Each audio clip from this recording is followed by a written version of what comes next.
Ramji Rao speaking. ഇല്ല ഉറുമീസ് തമ്മ ഇല്ലല്ലോ 2 minute ചത്തുപോയില്ല, എന്താ വല്ലതും പറയാനുണ്ടോ? അത് ചോദിക്കുന്ന സാധനം 39 ആയിരുന്നു എൻ്റെ വീട്ടിലെ ആദ്യത്തെ നമ്പർ എൻ്റെ ഓർമ്മയിൽ.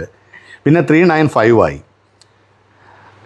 ഇതാണ് റാംജി റാവു സ്പീക്കിംഗ്. തന്നെ മറ്റേ ഇല്ല ഉറുമീസ് തമ്മ ഇല്ലല്ലോ 2 മിനിറ്റ് ചത്തുപോയില്ല, എന്താ വല്ലതും പറയാനുണ്ടോ? അത് ചോദിക്കുന്ന സാധനം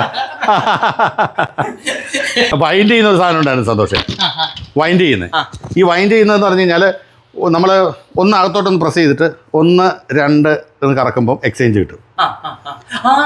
അങ്ങനെ ഉണ്ടായിരുന്നു. അപ്പോൾ ഇത് ഡയലില്ല, ഫിക്സഡാ. പിന്നെ അത് കഴിഞ്ഞിട്ട് ഒന്ന് മാറ്റിയിട്ട് ഒന്ന് ബാക്കിലോട്ടാക്കിയിട്ട് വീണ്ടും 1, 2, 3, 4 നേടുമ്പോൾ റെയിൽവേ സ്റ്റേഷൻ കിട്ടുമായിരുന്നു. അത് കഴിഞ്ഞിട്ട് പുറത്തോട്ട് വലിച്ച് ഒരു വട്ടം കറക്കുന്ന സമയത്ത് പോലീസ് സ്റ്റേഷൻ കിട്ടും. പിന്നെ വെറുതെ നമ്മൾ 2-3 വട്ടം കറക്കാന്നുണ്ടെങ്കിൽ എക്സ്ചേഞ്ച് കിട്ടും. പിന്നെ ഒന്ന് കറക്കി ഒന്ന് ബാക്കാക്കി ഒന്ന് കറക്കി എന്ന് പറഞ്ഞാൽ ഞാൻ എൻ്റെ വീട്ടിൽ കിട്ടും. പിന്നെ ഒന്ന് കറക്കി അതേപോലെ തിരിച്ച് വീണ്ടും ചെയ്യാന്നുണ്ടെങ്കിൽ ബാലകൃഷ്ണ സാറിൻ്റെ വീട്ടിൽ കിട്ടും. അങ്ങനെ സെറ്റ് ചെയ്ത് വെച്ചേക്കാം.